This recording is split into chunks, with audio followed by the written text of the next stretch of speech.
Compelling opening teaser. The call came in at 3:17 a.m. A frantic neighbor reported screams, then silence from the grand Victorian house on Willow Lane. When police arrived, they found a scene of bizarre, staged perfection. A single, long-stemmed red rose lay on the immaculate kitchen table. A vintage record player softly crackled with a Frank Sinatra ballad. And in the center of the living room, in a pool of candlelight, sat the victim, 65-year-old retired librarian Alina Vance, posed as if for a portrait with not a drop of blood out of place. The only sign of violence was the nearly invisible silk cord around her neck. There were no signs of forced entry, no fingerprints, no murder weapon. It was as if a ghost had floated in, committed the perfect crime, and vanished into the misty night. But this was no ghost. This was the work of the curator, a killer whose artistic murders were about to become a deadly exhibition, with a detective's shattered past as the final piece. If you want to delve deeper into the chilling minds behind history's most perplexing crimes, remember to subscribe to the channel and stay with us. The story is just beginning.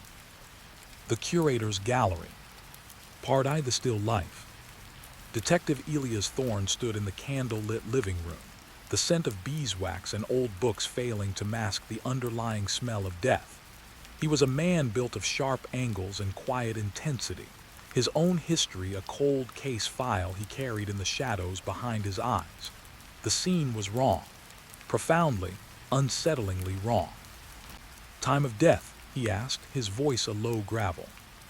Between 1 and 2 a.m., give or take, replied Sarah Chen, the lead forensic investigator. She gestured to the body of Alina Vance, seated gracefully in a wingback chair. Ligature strangulation, something smooth and strong like a garrote or a specialized cord. But look at her, Elias. Her hands are folded in her lap. Her hair is perfect. Her glasses are straight. He or she took the time. Who found her? Neighbor Mrs. Abernathy. Heard a woman scream short, cut off around 1:30. Then nothing. Saw the candles through the front window an hour later, got spooked, called it in. Thorne's eyes swept the room. It was a museum of a life lived quietly. Neat shelves of books, porcelain figurines, landscape paintings, and the single out-of-place element, the rose on the kitchen table. It was fresh, dewdrops still clinging to its crimson petals under the forensic lights. Bag the rose, check for a card, a note, anything. He moved to the vintage record player, its needle tracing silent grooves at the end of the record. Sinatra, in the wee small hours of the morning. Appropriate, Chen muttered. It's not appropriate, it's theatrical, Thorne corrected. This isn't a crime of passion. This is a presentation. The first break came not from forensics, but from Alina Vance's meticulously kept diary, found in her bedside drawer. The entry from the previous day was mundane: grocery list, a note to return a library book, a reminder about her weekly volunteer shift at the local historical society. But one line circled lightly stood out: met with Mr. A about the donation. Finally, it will have a proper home. He understands its significance. Mr. A, Thorne mused, back at the precinct. His partner, Detective Maya Rodriguez, fresh off a night of chasing down gang-related shootings, looked unimpressed. An art dealer, antique collector. Its significance could be anything: a teacup, a stamp. Or a painting, Thorne said, pulling up Alina Vance's financials. She had a modest pension, but look at this withdrawal 6 months ago. $5,000 to the Aesthetica Gallery. A quick search revealed the Aesthetica was a small, high-end gallery specializing in rediscovered and curated works of modern art. Its owner was Alastair Finch, a man with a reputation for discovering lost masterpieces in attic sales and estate liquidations. Finch, when they visited his minimalist, white-walled gallery, was the picture of cultured concern. He was in his late 50s, dressed in a perfectly tailored charcoal suit, his silver hair swept back. Alina, a tragedy. She was a lovely woman, a true appreciator, he said, his voice a soothing baritone. Appreciator of what exactly? Rodriguez asked. Of beauty, of history. She purchased a piece from me several months back, a small but exquisite watercolor by a lesser-known post-impressionist. She believed it had a connection to her family. I found the story charming. Did she mention meeting with you yesterday? A Mr. A about a donation. Finch's polished demeanor faltered for a microsecond, a blink too long. Ah, no, that wasn't me. We hadn't spoken since the sale. Perhaps another A, an accountant, a lawyer. The interview yielded nothing concrete, but Thorne's instincts hummed. Finch was lying. Part II, the portrait. The second murder struck 2 weeks later in the upscale suburb of Crestview. The victim was Marcus Langley, a 48-year-old hedge fund manager with a passion for photography. His body was found in his state-of-the-art home studio. He was seated on a stool, a professional camera on a tripod pointed directly at him. The camera's memory card was empty, wiped clean, but the scene was, again, a composition. Studio lights perfectly positioned to eliminate shadow, a black velvet backdrop. And on Langley's lips, carefully painted with what was later identified as his own wife's lipstick, was a faint, enigmatic smile. The cause of death was identical, ligature strangulation with a smooth cord. On a side table, next to a bottle of expensive bourbon and a single crystal glass, lay another red rose.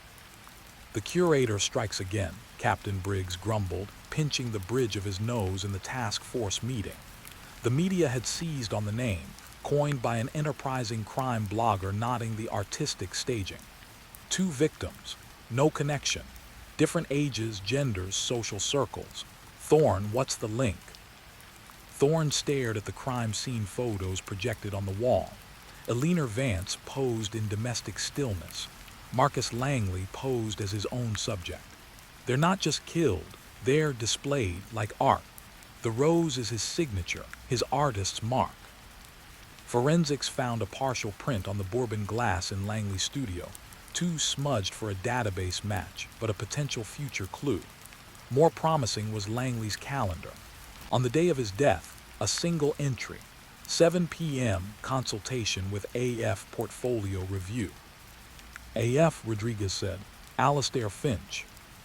They brought Finch in for questioning.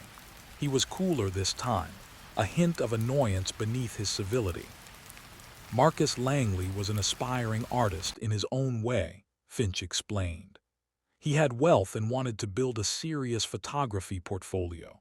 He sought my advice on how to present it, how to curate a collection for exhibition. We met at his home at 7 p.m. I left by 7:45. He was alive and well. Can anyone verify that? My assistant logged the appointment, and I had a dinner reservation at Lamari's at 8:30. Check the security cameras. They did. The timestamps checked out. Finch's Mercedes was seen leaving Crestview at 7:50 p.m. Langley's time of death was estimated between 10 p.m. and midnight. Finch had an alibi. He's playing with us, Thorne said, frustrated. He inserts himself into their lives, then makes sure he has a rock-solid alibi for the murder window. He's the consultant, the guide, not the killer. Then who is? Rodriguez asked. The connection is him, the gallery, Aesthetica. It has to be. A deep dive into the Aesthetica gallery's records, obtained via warrant, revealed a pattern. Finch had a network of clients like Vance and Langley, ordinary people with a sudden deep interest in art, often making significant purchases or seeking his expertise. And in the last 5 years, 3 of those clients had died. 1 in a car accident, 1 from an apparent suicide, 1 from a heart attack, all ruled accidental or natural at the time. He's not killing them for their money, Thorne realized, spreading the files across his desk. The purchases are relatively small. He's killing them for the narrative. Part III, the triptych. The third victim confirmed Thorne's grim theory. This time, the killer escalated. Dr. Aris Thorne, Elia's father, a retired professor of art history found in his cluttered, book-filled study. He was seated at his desk, a heavy, leather-bound volume on Renaissance symbolism open before him. A silk cord was wrapped around his neck. A red rose lay across the open pages, but this scene was different. It was angrier. Books were pulled from shelves. A framed photograph of Elias and his father was face down. The careful composition was fractured by chaos. For Elias Thorne, the professional case dissolved into a personal vortex. The cold, analytical part of his brain noted the differences. The staging was rushed, imperfect, emotional. The killer knew this victim, or knew of his connection to the detective. This was a message, a challenge. Captain Briggs tried to pull him from the case. Thorne refused, his voice dangerously calm. He came into my father's house. He posed him with his books. This is for me. I'm the audience now. The personal connection shattered Thorne's carefully maintained walls. His father had been distant, consumed by the past, by the unsolved disappearance of Elias' mother, a talented ceramicist, when Elias was 12. She had walked out for a gallery opening one night and never returned. The case had gone cold, a void that had frozen the relationship between father and son. Forensics on his father's scene provided the first tangible clue.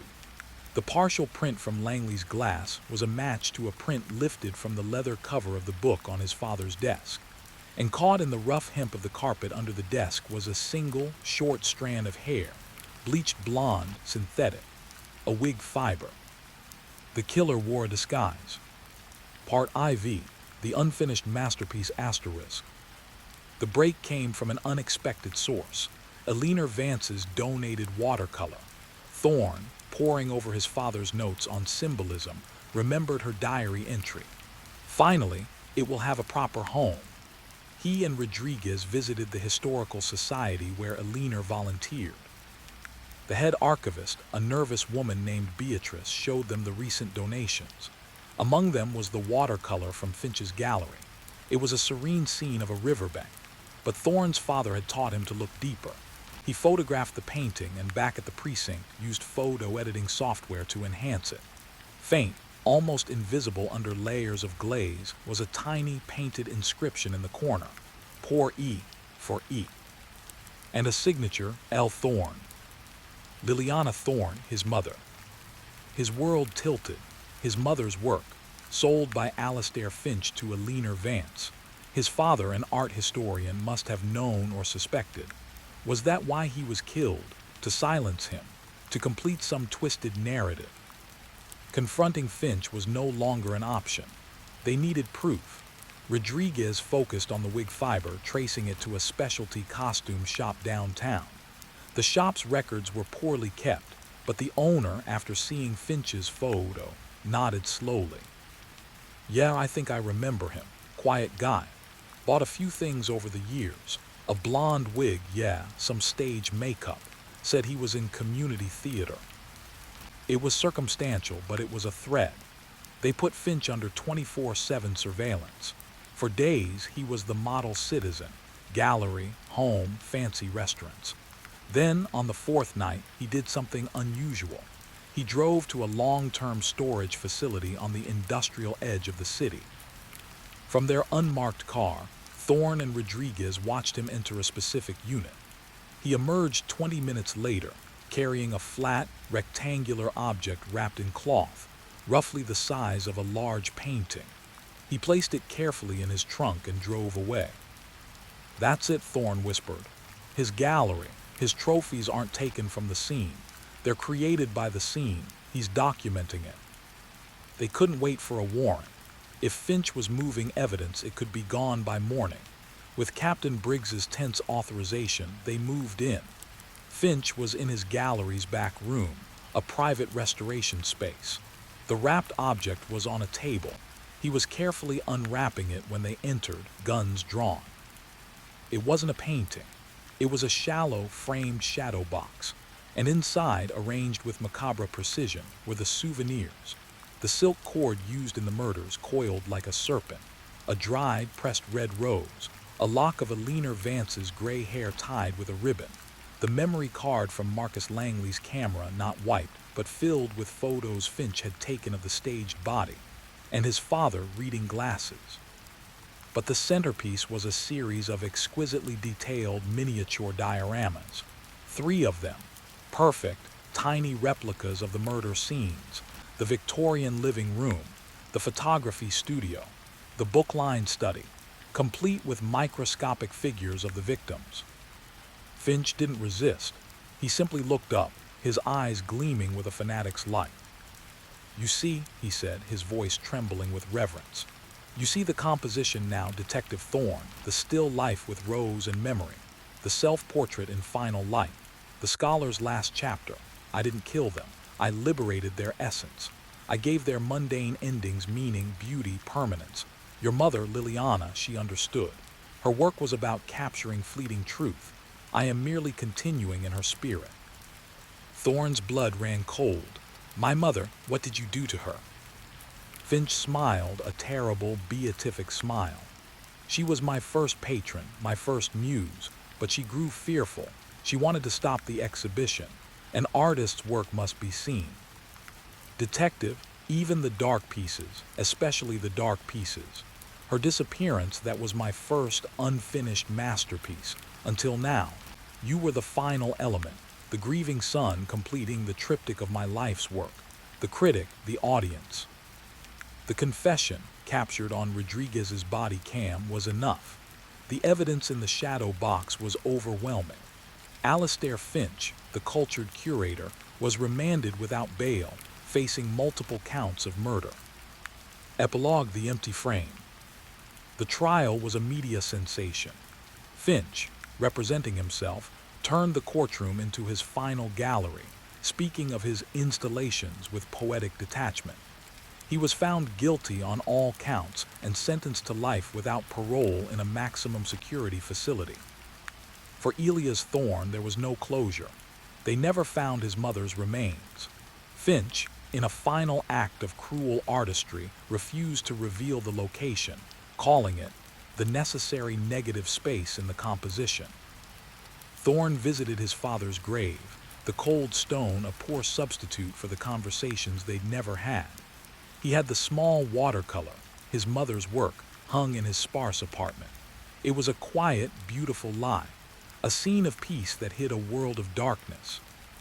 He returned to work, the shadows behind his eyes deeper, more permanent.